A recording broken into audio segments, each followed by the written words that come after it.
Welcome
to Two Brothaz An Idea.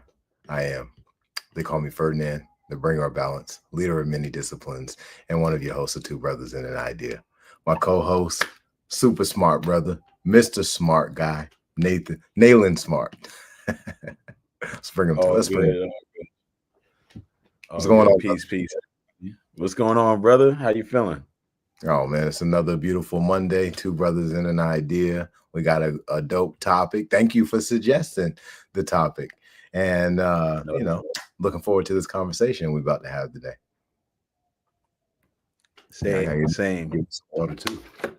Yeah, I was like, let me kind of prep myself just in case, we get a little further along and, we get hitting on points and I don't want to be parched. So, and, I know it was definitely a suggestion, but I feel like you have a great understanding of what that means. So I want to kind of segue that script or that statement into topics. You know what I mean? So yeah, we're gonna flow. Just for everybody out there who's listening in, we are on episode 32. My brother Nalan and I, we're gonna be talking today about the tail becoming the head and the head becoming the tail. This is a very, very important topic to have a conversation about because it's happening in real time. This is not something that's going to necessarily happen in the future. It's happening right now. The tail is becoming the head while the head is becoming the tail. And we're going to break that down. We're going to talk a little bit about that. We're going to use some biblical references. We're going to touch some definitions. We're going to get a strong understanding of this so that we know how to play our part in the days to come. Facts. Let's do it. So yeah, I guess I could start off with the first topic real quick before we get fully into the breakdown. But the first topic I wanted to basically bring up is adjusting our personal frequency to fight through the noise that's taking place right now. Just to give us, set up, there's a lot going on in the economy. There's a lot going on in quote unquote society and a lot of our lives. And there's a lot of imbalance, quote unquote, that is taking place around us. But yet I think that there's a lot of key in finding balance in ourselves. So just, I'm on that point of myself focusing on my personal frequency every single day. I know there's something other people do, but if you can, Ferdinand, please let us know why it's important for us to understand that there's a personal frequency and then seeing the power of maintaining that personal frequency through what's going on around us. Absolutely. Thank you for that. And, when we think about adjusting our personal frequency, this brings us to the 6 keys of life, right? It's always going to bring us back to those: nutrition, water, sunlight, exercise, sleep, and goals. And also a 7th, our perspective of belief of self within the realms of whatever regress traumas that we have experienced some points in our lives, right? Well, the vibration that we manifest as a result of our lifestyle and our mentality, the way that we think, our emotional balance, and all these other factors that we just spoke of in the 6 keys of life with that seventh key. This determines how energy coming into our atmosphere, how we deal with it, how we react to it, right? And also what we're able to see within those energies that are coming in. Understand that those energies that are coming in, there's wealth, there's poverty, there's all kinds of things that's kind of flying past us along the way. And as they hit us, for some, they may reflect it. For some, they may absorb it, right? We all uh, go through an alchemical process of how we process those energies based upon our individual vibration, right? So the individual vibration, well, let's make it make some sense, right? Let's align it with some things. Certain people could be vibrating high on love. They could be vibrating high on benevolence, temperance, right? Compassion, empathy, maturity, accountability, responsibility, humility, and sacrifice, right? So these are all vibrations of thought. And as a person chooses to stay in that thought for long periods of time, they start to walk as those virtues. They start to do as those virtues. They start to become the manifestation of these vibrations, right? So when we become those higher vibrations, it gives us strength. It gives us the ability to deal with a lot of different challenges. It gives us the ability to create more effortlessly, more purposefully, right? All of this is on the table with the higher vibrations, right? Like authenticity, love, right? Peace, truth, freedom, justice. Now, the lower vibrations, there's a lot of manifestations in that space as well, right? If we choose to vibrate low, well, this is where disease, this is where lack, limitation, chaos, and disaster are, right? So our personal vibration puts us in a position to manifest being in the proper position when that pendulum swings, right? And since my brother over here has been reading some ancient material, I'm utilizing that principle to help all of us understand how we can properly position ourselves like the masters using the divine paradox, right? This is some powerful positioning tools that we can use, and their tools are the workshop of the mind. Facts. I agree. Thank you for breaking that down. Basically in a nutshell, man, it's something that I wanted to touch on that topic specifically because, like you said, definitely this is in text that I'm reading, but it was more so confirmation of my own awareness of how powerful frequency is. This is just, a personal journey we all go through, but a lot of people still haven't tapped into just understanding that your personal self has really you have only the control over your personal self. So when you're out there in the world doing whatever you're doing, like you said, there's other vibrations, but you maintaining that sense of understanding and maneuvering that is what's going to get you through all of, like you said, the pendulum swinging, the times changing, shifts and things not working out, or the ebb and flows of life, essentially, not just the bad. So thank you for bringing that up, for sure, and bringing that down. Oh, absolutely. I think that that's a really important thing for us to kind of start with as a foundation for this conversation of the tail becoming the head and the head becoming the tail, because there's a lot of energy that's rushing into the atmosphere right now that most people probably don't really understand. They can just feel it though. You can feel that something's happening. You can feel more hunches. You can feel more deja vus. You can feel more tinglings up and down your spine, right? There's more opportunity. There's more situations these days where people are probably feeling the hair rise on their arm, right? Well, this is a rush of energy that's for your upliftment. And for us to properly manifest that energy into, let's say, to transmute it into wealth, real wealth, not necessarily dollars, yen, or rubles or euros, but real wealth. For us to do that, that takes our vibration.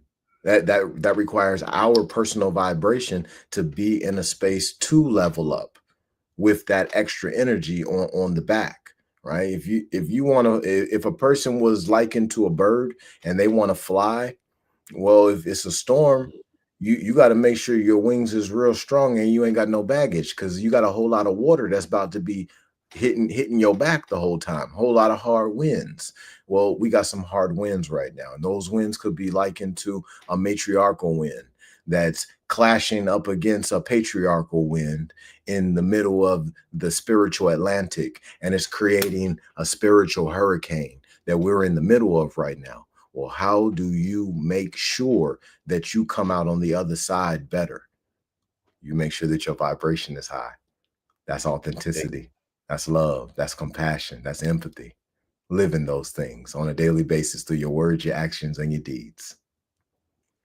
Facts, my brother. And because you brought up something a little bit earlier, you brought up wealth, shifting our mindset from, getting into the wealth mindset. Actually, that's what you referenced.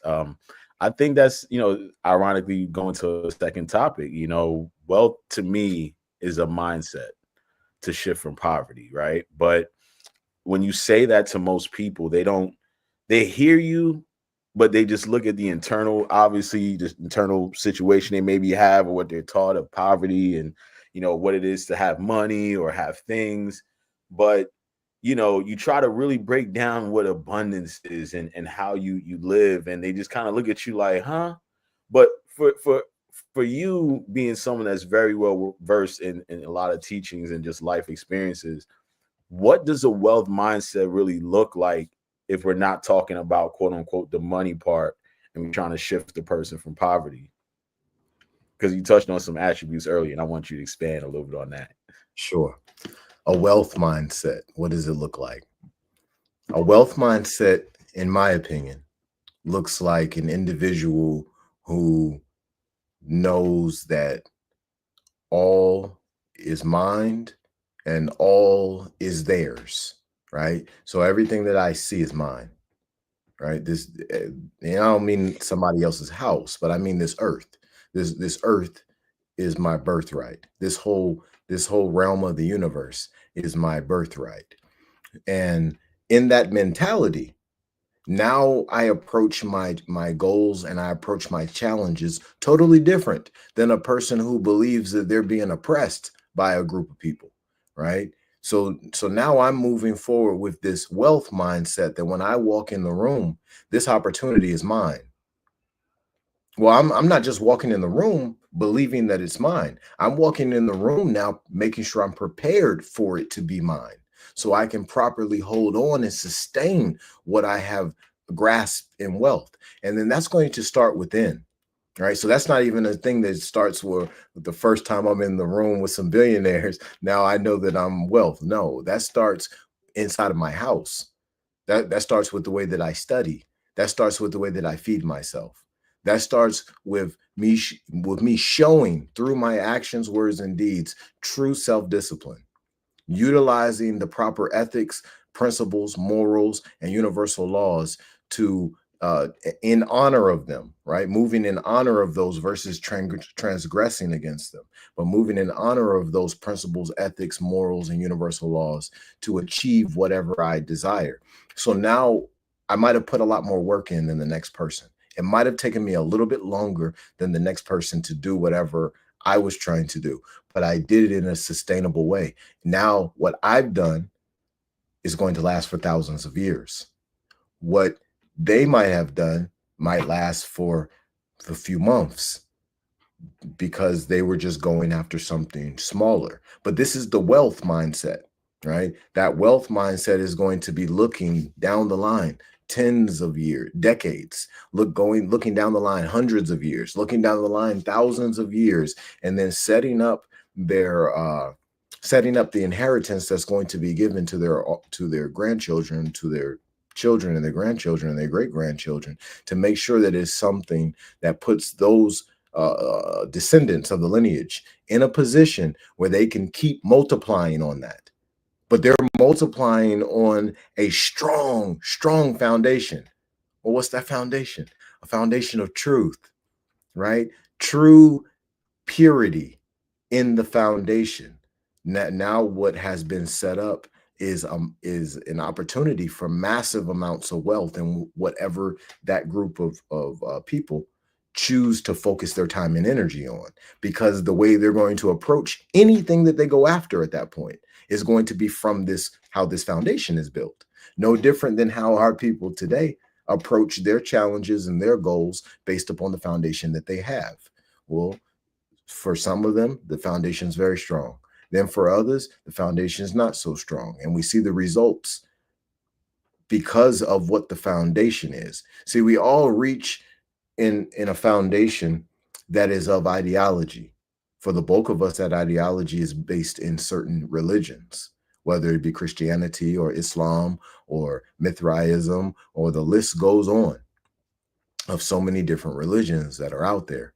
Most people didn't grow up as children with just their parents telling them, all right, this is what's good to do, this was bad to do. Here goes all your morals and your principles. And they never said a Bible verse. They never said an ayat from the Holy Quran. They never said an instruction from the Holy Koran of the Moorish Science Temple of America. They never spoke the Vedic and Manic laws. Like, there's very, very, very few children out there who grew up in this way, not necessarily being atheists, but grew up with a different type of foundation of what truth and morals and character and principles and universal laws are, right? So anyway, I know I went off on a tangent, but no, but it's a good tangent. Okay. When it comes down to the answer to your question, a wealth mindset, in my personal opinion, is one who achieves high levels of self-discipline because of high moral character, honoring universal laws, walking in principles, living by ethics.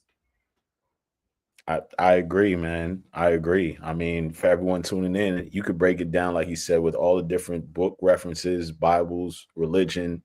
They're breaking down your understanding of what it is to be internally focused on wealth, bro. It's not the tangible. It's all about the the understanding of self-preservation, but then self-governance, as well as, just having a higher self-awareness, and also knowing that there are things that you can do that you can control with yourself. You can't, like money flow and all these different things, they're all tangible. But it's really just, like you said, the aspect of knowing, really just consciously know all these things have to go long term. It can't be the right now, the next week thing that I'm doing, and that's all I'm setting my goals on, because like you said, it just becomes a rat race. You're just focusing on the short-term parameters, and you're not thinking about having anything that can last generations. And that's the reason why I even segued into the wealth is a mindset to shift the poverty, is because, just us as a people, we are very much, very loud in a sense of getting our voice out there. But when it comes to just a mindset overall, it's fragmented. And something like wealth is very fragmented when it comes to our community, to the point that you have. Oh, go ahead. I accidentally hit my phone, and you were talking on Facebook. So it was me interrupting me. My fault. I'm sorry. Go ahead. You got it though. Floor is yours. yours. But long story short, our community is super fragmented, and when you look at other communities that are thriving, especially now, with a sense of ideology, with a sense of morals, with a sense of community and unification that they have, just the concept of wealth is different. For them, it's traditions, it's values, it's religious, it's all these different things. And for us as a community, the highlight is money, as far as wealth being what we need, right? So if you're constantly on that rat race for quote unquote money, wealth, and you're not on the real wealth, man, here we are. You know what I mean? And you're not having anything for long term. So yeah, I appreciate you breaking that down for sure. You're more than welcome, my brother. You know, so So yeah, everybody just out there who's listening in, appreciate you being here for Two Brothers and an Idea. I'm the guy with the books. I got Mr. Smart Guy down here. Listen, it's episode 32. The tail becomes the head and the head becomes the tail. Now, when I say tail becomes head and head becomes tail, help me understand, help the people have an understanding of that, Naylor. so from my understanding, when you say the tail becoming the head becoming the tail, it's almost like I wouldn't say like a loop per se, but it can be probably said that. But at some point in time, like there's always going to be the ebb and flow of something being the front or the main or the leadership aspect, and then it would have to then revert back to a follower aspect. Just like there's going to be a top and a bottom, there's going to be a left and a right. In my opinion, when tail becomes head, head becomes tail, it's like there's going to be a starting point where there's going to be something being a certain way, but it's eventually going to shift. I'm gonna let you expand on that though, just in case I'm not fully there. I appreciate that. I like what you just gave. So thank you very much. When I think about the tail becoming the head and the head becoming the tail, I'm looking at socioeconomics, right? So when I look at socioeconomics throughout the entire world, but especially in the United States of America, the head right now would be, let's say, Caucasian males.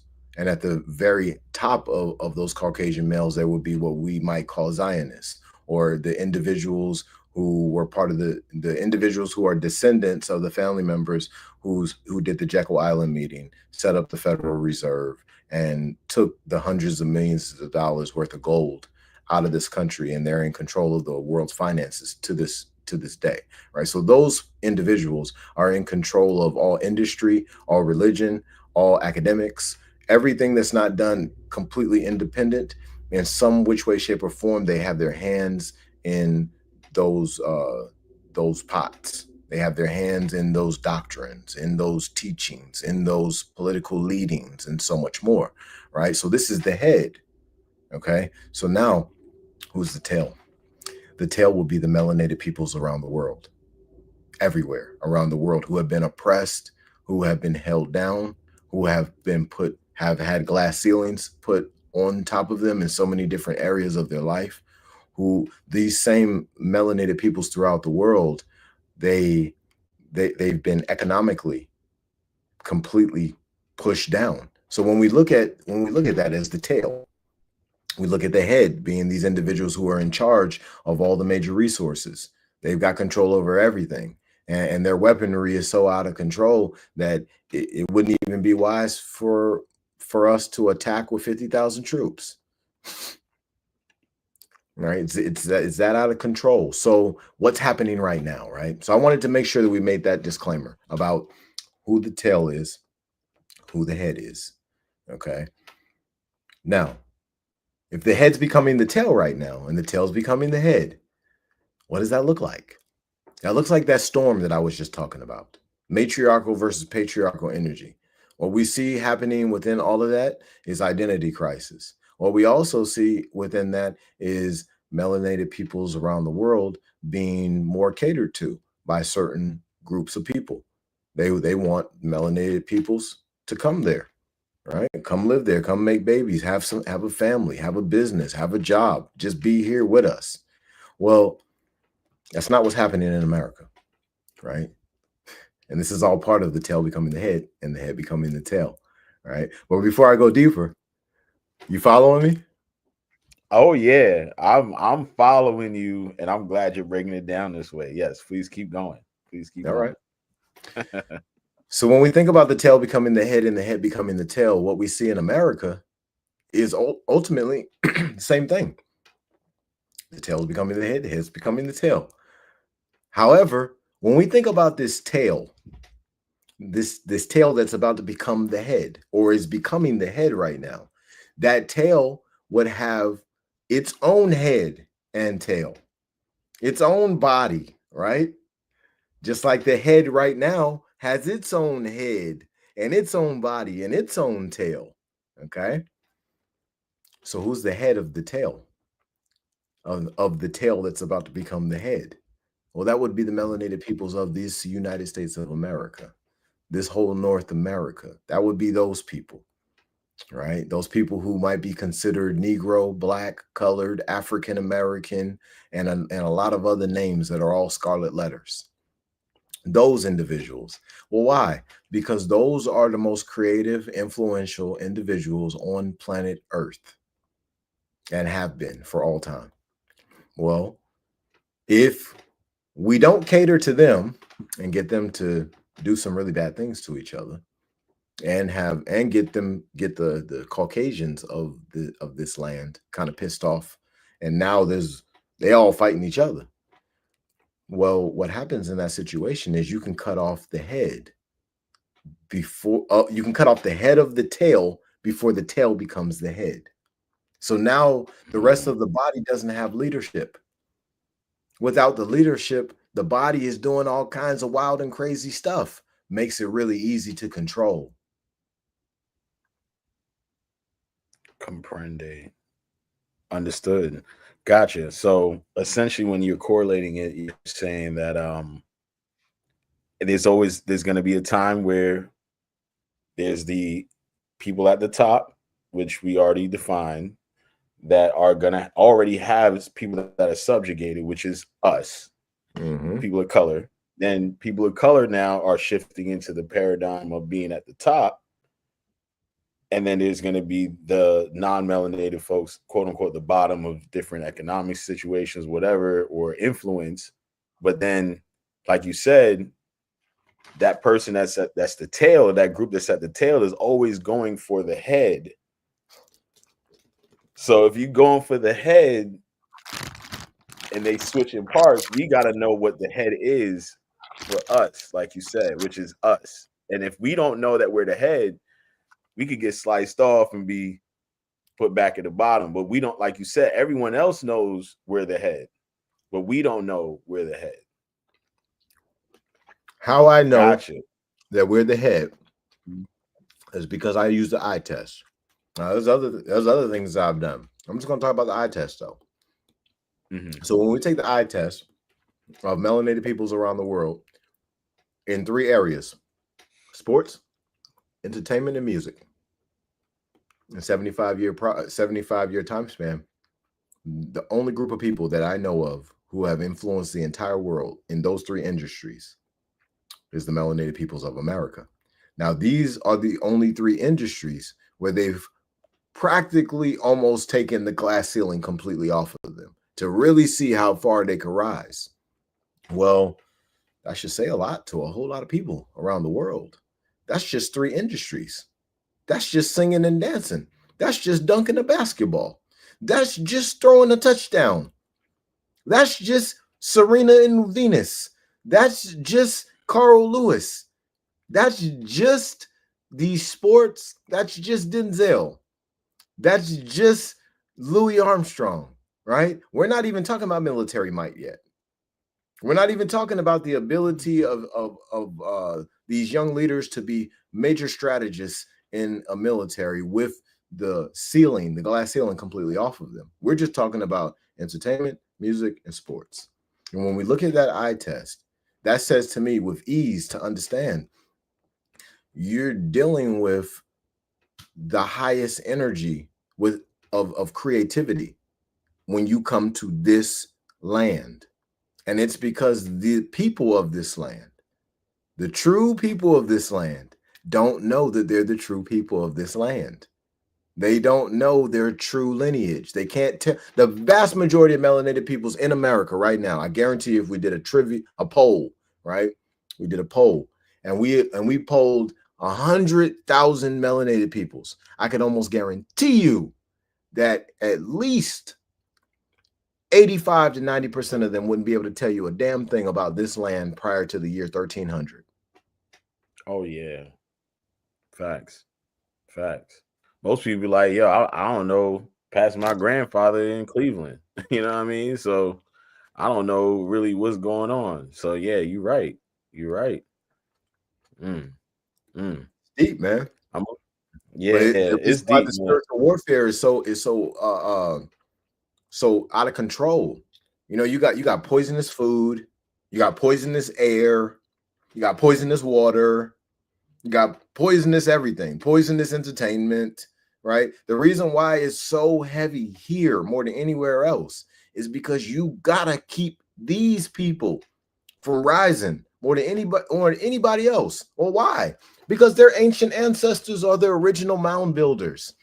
I got books by Europeans where it says, where they titled their book the original mound builders. They purposely didn't use pyramid, they used mound instead, right? Well, this is the only place in the world where you can come to and you can find hundreds or thousands of pyramids that are built out of the earth that we call mounds. Well, I have a hard time believing that we could go to Africa, or we could go to China, or we could go to Antarctica, and we could see pyramids that are built in stone that predate these ones that are built out of the earth. I have a hard time believing that. I don't care what it says on Google. This is just common sense that I'm looking at. So when I think about that and I say, well, you know, up and down this Mississippi Valley, you got a whole bunch of indigenous structures. Well, those who their mama, their daddy, their grandparents come from almost anywhere along that part of the country. You're talking about the most ancient royal bloodline that's ever existed and don't know it. And the reason why they've been kept from knowing this is because if they wake up, you're talking about waking up giants. Who wants to get stepped on? Nobody wants to be the tail, right? And Right. it's like that's the thing about it, right? It's like when you nobody wants to be the tail, but nobody even we don't even realize the times that we are the tail, right?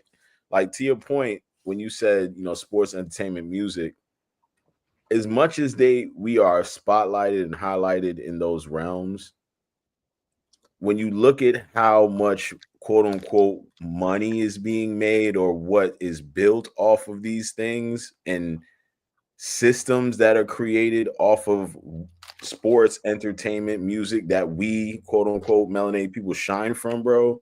When you really start breaking down the numbers, it makes you realize, like, wow, okay, the awareness starts there. Like, who's the tail? Like, who's the bottom, right? And to your point, it's one of those things where the people that are at the head, if they know they're the head at this moment or in this setup of what's existing, they're gonna know how to stay the head. You should know, or if you've been quote unquote the head for a while, you'll know what it takes to be the head, right? So the concept of the systems, the concept of the we see you, we know you like the spotlight, let's give you that, but we're gonna take all this around you and make sure all this around you is like the smoke and mirror effect, to where even you think that you're really gaining a lot from what you're doing, that we're setting up for you. But again, we're the head, so we know how to set up and position everything to be the way it is for you to think that you're not the tail. And I think that's when we talk about tail versus head, I think that's what's hitting me in the dome right now, in a sense. Like, we as Black people don't realize that even in the midst of what the changes are and how history has been, the times that we were the head are going to be times that we're going to have to go back further than what we think is what they're showing us. You get what I'm saying? We can't limit ourselves to just the history that we're taught in schools. I know a lot of people preach, you know, do your history, do your research. It's going to take us taking our minds out of the common way of thinking of everything to start going further back, because we don't control information. We don't control how information is spread throughout. So it's going to take almost like the awareness, but yes, the dismantling of saying, okay, if I really want to understand what's happening in my community, I can't just limit myself to just what I know. I can't just limit to myself to what this person said. I'm going to have to use certain my inner wealth of integrity, spirituality, being a person, to start connecting with things that's going to expose me to more knowledge, but the truth. And I think you said that several times earlier, the truth. And I want people to understand, like, that's going to make you, when you're constantly searching for the truth, you realize that there's nothing limiting you to where you're going to find this information. Like, you're not going to be just in one setup. Prime example, our last conversation we had before this, we were hitting on certain points, and you were like, yo, you heard of this book? And I was like, nah, I ain't even gonna lie, I haven't. He's like, yo, I'm telling you, it's gonna open your brain up. It's gonna really set you up. And I was like, okay, I'm open. Like, I'm open. You know what I'm saying? Send it to me. First, no, I didn't say I sent it to me. I said, yo, let me look it up. And I was looking it up like, oh shit, I gotta order this joint.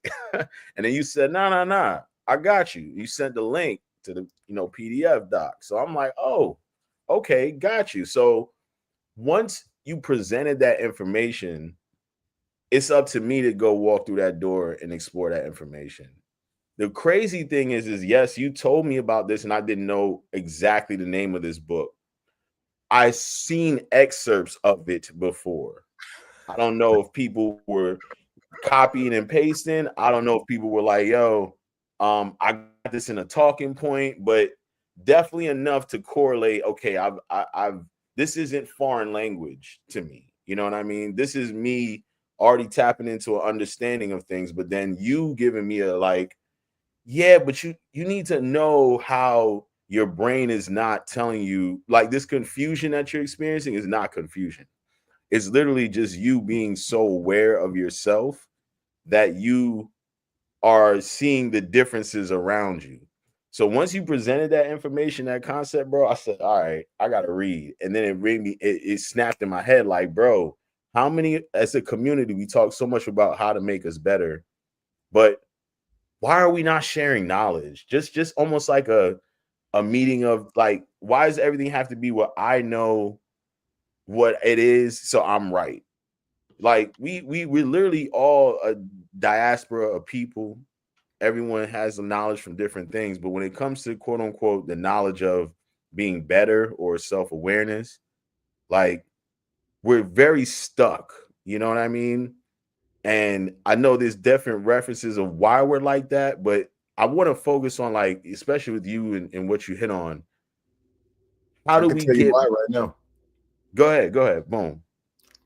The majority of the people that you are talking about right now, they are all eating from the same food supply. Oh. And then a lot of them, there's a high, not a high percentage, but there's a percentage, let's say 15 to 20% of them who are like working out. They're doing a lot of working out. They're trying to have a healthy lifestyle, sunlight, water, all that kind of stuff, right? And they still are eating from the same food supply. Now, those individuals, their cognitive ability is going to be a little different, even though they're still eating poisoned food, right? But the people who got the sedentary lifestyle, don't drink no water, they eat 3-4 times a day, they sucking down Dr. Peppers or Pepsis and all this other kind of stuff. Yeah, you talking about a group of people that's gonna stay stuck because they're gonna have so little amount of energy that they're not even gonna respond to text messages unless it's about money. Facts. Hence why scamming has gone up significantly right now. Like, if you really think about it, a lot of people's just cognitive understanding or the ability to decipher what's right and wrong is so jacked up. And it's like, yeah, there's influence, there's social media. Yeah, I get that. But to your point, the freaking, like, what we're consuming is so crazy to the point where, just a segue, because I know you're a nutritionist and this is your field, but like, a lot of people don't even realize how much corn syrup or additives are in our foods on a consistent basis, to where you don't even, the things that we grew up on as kids that were low priced, and the snack items and all these things that we didn't think were anything crazy. If you look at now, especially as we've gotten older, and you see those people that are still buying those crazy sweets and hostess cakes and stuff like that. To your point, the conversation is so boom, they can't go past a certain point. But I noticed the awakenings and the lively conversations is definitely people that are not saying people that aren't eating good, aren't having good conversation, aren't cognitively aware. But I know for me personally, as I've gotten older, I've definitely seen a difference in a lot of older people. Just, yeah, there's a movement part, but it's like the mentality and the awareness and the decision making part is getting really low frequency, low vibration with a lot of people. And I'm glad you brought up the food part, because I feel like, That right yeah, there, that's it. that right there is called spiritual warfare. And part of the reason why Mm, I'm bringing this up, this is the glorious Quran for anyone out there who wants to check it out. You can download it off of Google. And this is Surah 2, chapter 2, ayat 6, or verse 6, or instruction 6 of chapter 2. Right. So ayat 7 is really the one that I want to show everybody.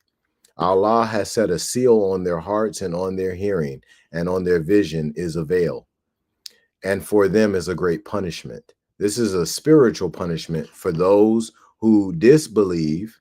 It is the same to them whether you warn them or not. You warn them or do not warn them, they will not believe. This is the people who are, it's not necessarily that they're in church or they're in the temples or they're in the synagogues. It doesn't really matter where they are.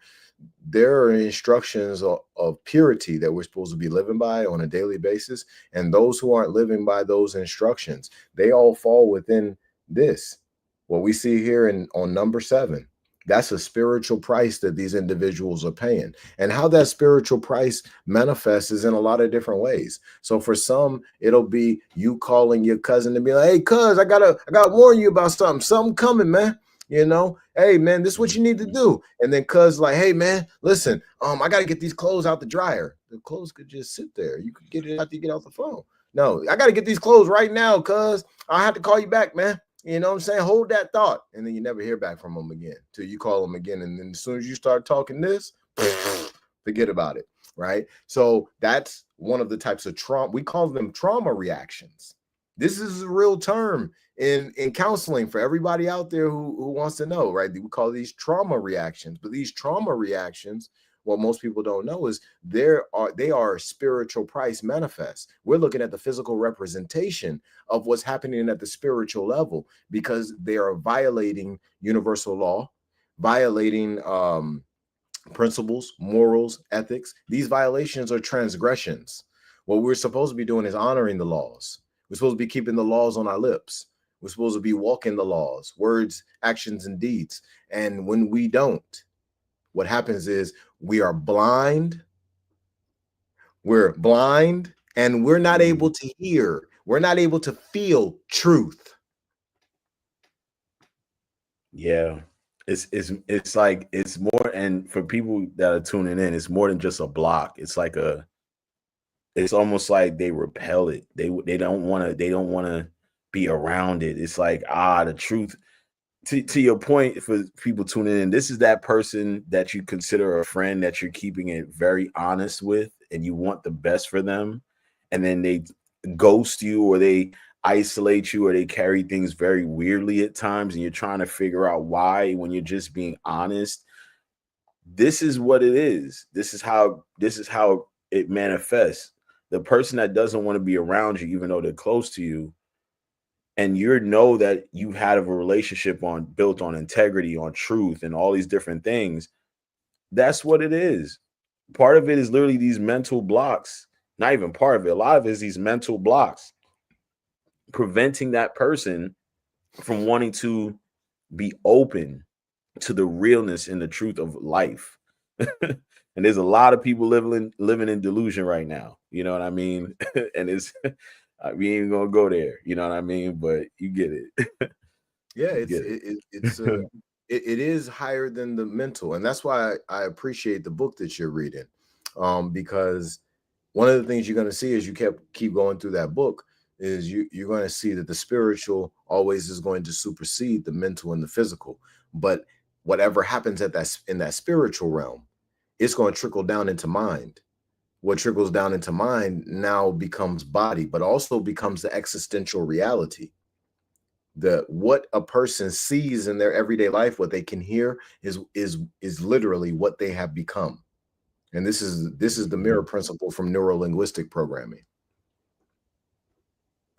I hear you. I hear you, man. For sure. Like I feel like that's something that is just diet is one of those things that in our community is very touchy for a lot of folks, especially older people, kind of being stuck in their ways. No, not to throw anybody in there, but we all have those family members that, you you want them you want them to live longer, and you might even suggest like, hey, doctor said so and so, you can't be da da da da da, and they making those lapses in decision making and judgment going back. But just to segue real quick, because I brought up older people a little bit, but what and I'm saying older people because naturally I'm getting older. I'm turning 40 this year. I had my OG reality check, meaning a young person called me, yo, you good, OG? And I was like, wow, I'm an OG now. Like, that's crazy. But anyway, as we're getting older, something I've picked up on, it's just people as they get older are not open to learning anything else, especially since we talked about, different frequencies, understanding laws, tapping into things that are really break down how we should understand wealth as people. As we get older, a lot of people are stuck in their ways. But it's not in benefit of the community. I feel like we're losing the cohesiveness and the unification because we don't have a lot of different things happening. But my correlation is that as we get older and we're not open to learning, we're not able to connect with the next wave or next set of people that are constantly learning and figuring out life. Not saying we can't learn and say, yes, I know this is truth, or I know this is what it is, but a lot of things are changing around us. And I think as a community, we are missing literally the lack of unity because our elders are disconnected from us, and meaning our living elders that have knowledge can share things. But I also feel like they're not finding a segue into learning some newer things or learning newer ways to connect with the community. It's like they want to be doing the things the way that they've been doing. They don't want change. And, yeah, help me on that. Like, how can we fix that or address that? Well, we're looking at a shell of the people on a consistent basis, and society is speeding up so fast that the majority of them are not able to keep up. Even a bunch of the children are having trouble keeping up. Usually, children who grow up like we grew up with computers and outside. Then you got children today who are growing up with AI and growing up with all these things. Well, there's a few of them that are able to keep up, but most of them ain't able to keep up. It's moving too fast. Well, the people aren't, even if they wanted to, most of them aren't able to change fast enough. Most of them don't even know where to start at. They don't know how to get thousands of dollars to go to college. Most of them don't have the self-discipline to go to the library. And then a whole bunch of them, the majority of them, would say, ninjas ain't reading that. You already know what comes next in that sentence. Mm-hmm. So when we're dealing with that type of mentality, we're looking at a dead culture, right? Spiritually dead. And the only thing that can save a culture like that is planetary influence, star influence at that point, right? Because even messengers are having trouble getting through to the people because the people are the equivalent of junkies and don't know it. If you won't read an ingredients list and you're eating things that it says on the list has got 18 letters and almost no vowels, well, you don't know what you're eating. And it's already been proven that a bunch of people have been eating engine oil. It's already been proven that a bunch of people have been eating the equivalent of rat poison and they don't know it, right? This is part of the reason why some of the governors of the states of the United States have recently been either putting in for votes for legislation to get rid of dyes and to make certain things banned, and then some other ones have been successful at it already, right? Well, Mhm. they're not playing anymore. They understand what's being done to them. So when we look at what's been done to us, because we have all those same problems in addition to a certain amount of oppression, there's no growing out of that unless a person chooses to walk the path of purity. They're so far gone that purity is the only way forward. Now, a person can Yeah, purify themselves by water. Well, this could be likened to fasting. The ones who don't choose to do this, they're going to be purified by fire. I feel it. I feel it, and I hear you. Mm. And that's crazy because, like you said, the we're at a point now where I think a lot of people are sensing, like you said, the frequency shifts and everything, but we're sensing the zombification as well. I think that's the hard part that a lot of people aren't saying. Is that we're at a point now where it's normalized to have a vice, but also have a thing that you makes you do whatever. You know what I mean? It's like, oh, I'm sorry, I'm just a little, schizo, or I just have this condition or whatever, whatever. And it's just like, mm, nah, I don't think that's really what it is. I think it's you are falling into the trap of I need to just not govern myself. So I'm gonna just play this whole game in life of I have no self-governance. So mean I have no self-governance, I have no accountability. I have no accountability. I don't have to justify anything. I don't have to feel bad for anything. And I can consume a lot, right? It all trickles into these little mini steps that all stem from, like you said, a lack of just understanding what wealth truly is, right? Um, wow, man. This is I like Deep, this man. dialogue, man. It's I like very, this very because deep. it's deep. Because I think what's happening, like I said, is as we have our conversations, like people like you and I, and we branch out into our subgroups and our sub friends and our families. When you start hitting on the certain points that we start talking about, bro, like they literally are like, yeah, you right. It's almost like they snap out of like the days, you know what I mean? Like it's literally like in Men in Black where they got the neuralizer effect and they forget everything. It's like we got the reverse of that. We can hit them with that, and then they're like, yo, you're right.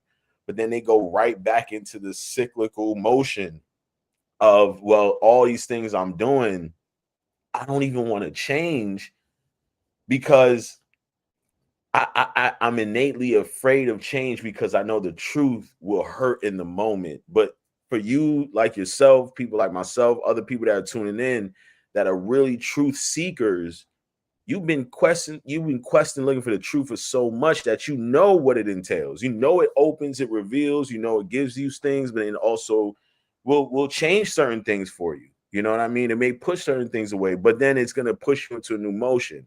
So all of this I'm saying is just as we're talking about tail becoming the head, head becoming the tail, like us as a people, we are getting into that point where the awareness of these type of topics are starting to resonate more to where we can have conversations with our loved ones, right? We may not have it at a further conversation that we're having, like you're hearing now, or we may want to, but don't be afraid to keep expanding on that, right? Like, don't be afraid to keep going because I think if you're internally focused on the truth and you're trying to become better and you have people around you that are tapping into what you're saying and what you're exuding, everything is going to work out. Like, you're going to attract more people. It's going to just manifest. It's like its own tribe, right?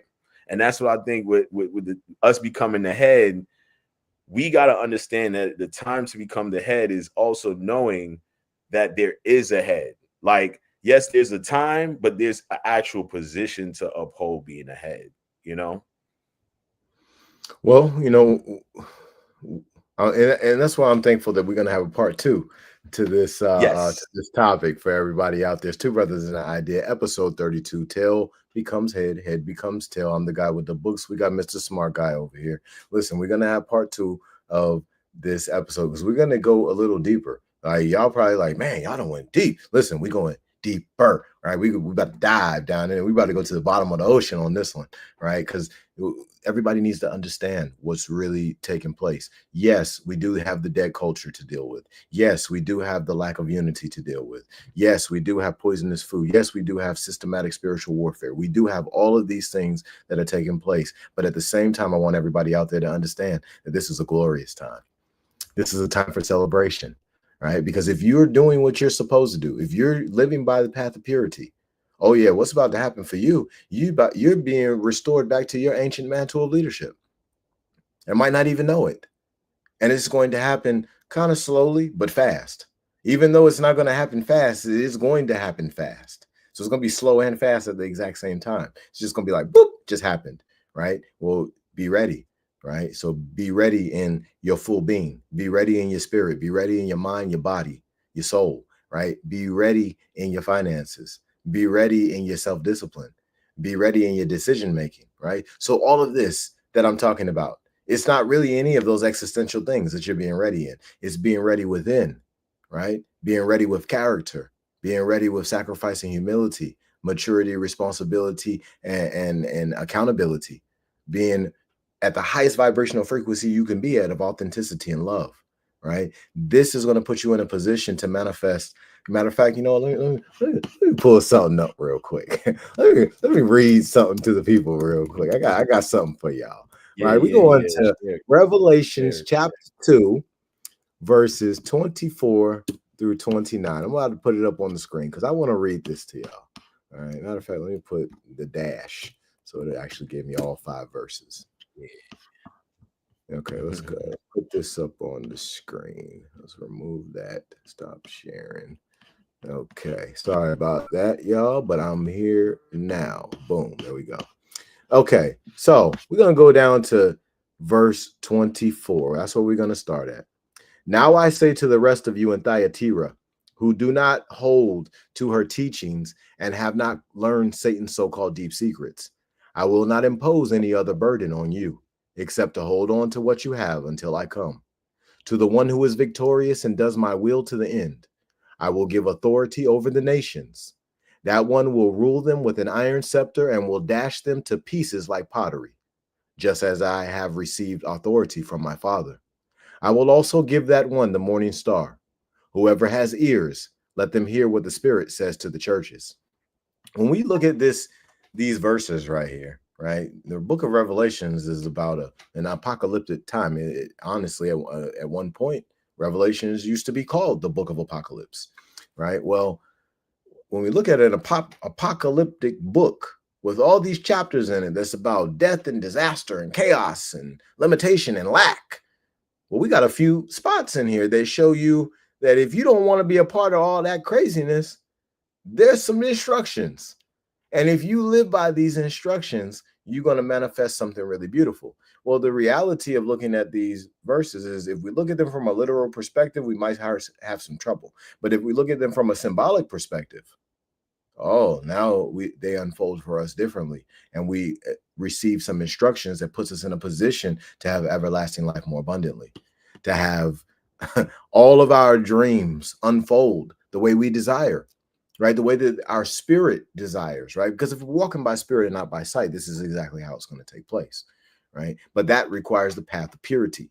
So, that can bring us into the Holy Ghost and all these other things that go with purity, go with repentance, go with letting go of burdens, go with turning from wicked ways, right? And then what happens as a result of staying consistent with that is being awarded a scepter of power over nations and being gifted the morning star. Last time I checked, it was called the sun.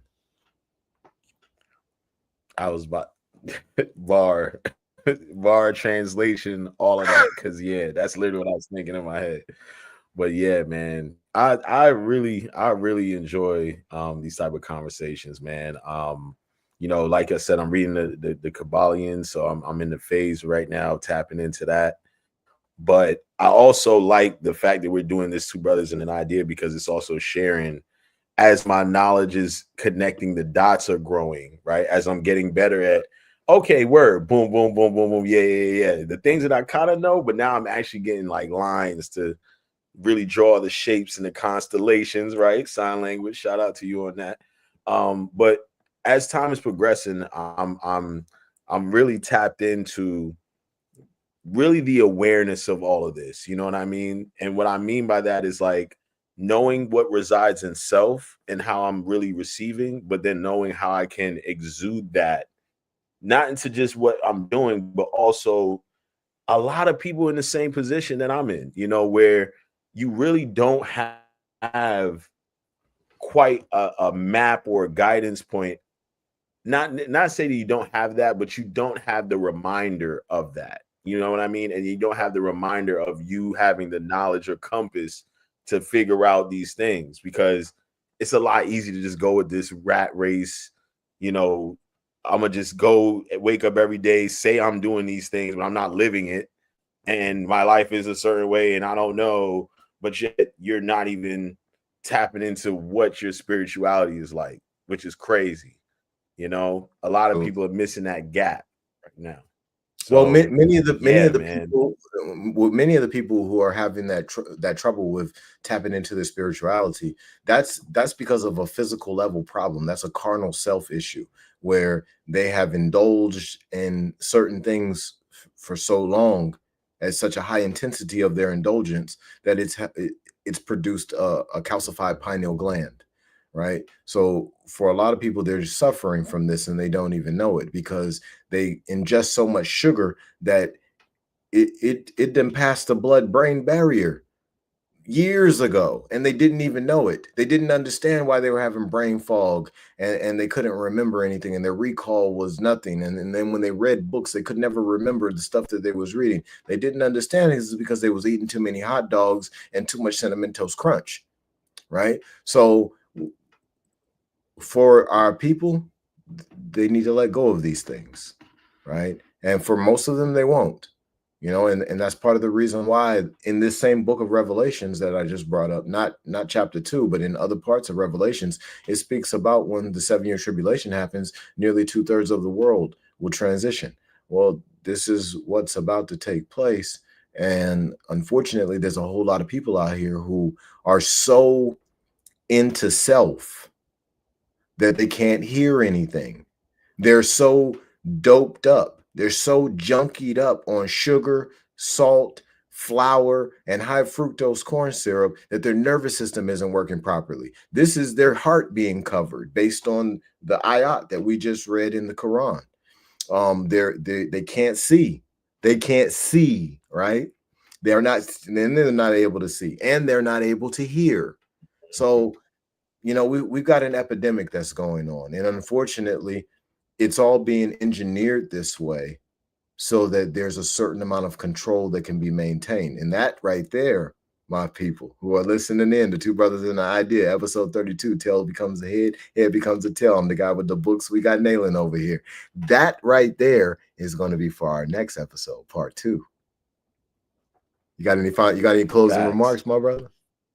Nah, man. I like the segue. Like I said, part 2, man. We're gonna dig a little bit deeper into that. But yo, please, again, if y'all tuning in, hit us up on our social media platforms. Don't be afraid to reach out, comment. We will see you next time. One love for sure.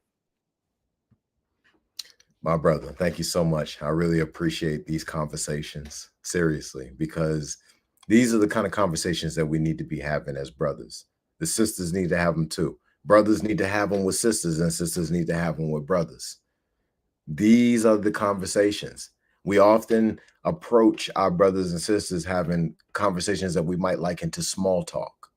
Small talk is okay. Hey, how the children doing? Children doing good? Oh, yeah, I see the little Timmy ran touchdown. Yeah, little Timmy ran touchdown. He did good. Now we need to talk about some things that uplift us, because I might be dealing with some things. And I need my brother to help me. Or my brother might be dealing with some things and he need me to help him. Right. Well, I'm never gonna know that if every time you ask me how I'm doing, oh man, I'm doing great, man. Everything working out just fine. Listen, man, you drowning right now. Okay. just tell the truth, right? Or you might be doing very, very well and I'm drowning, right? I need to tell the truth. And we both need to be truthful with each other.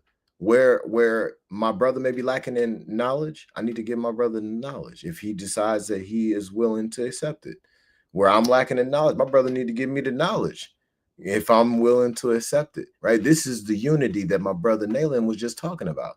Understand that we definitely need to put that into play.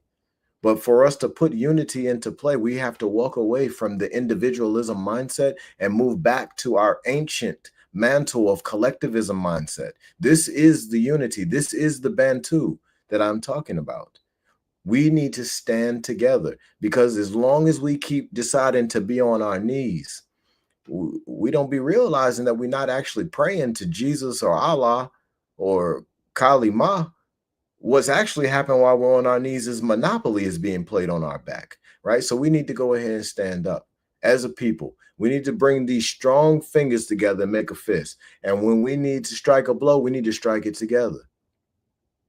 Y'all be blessed and expose your gift.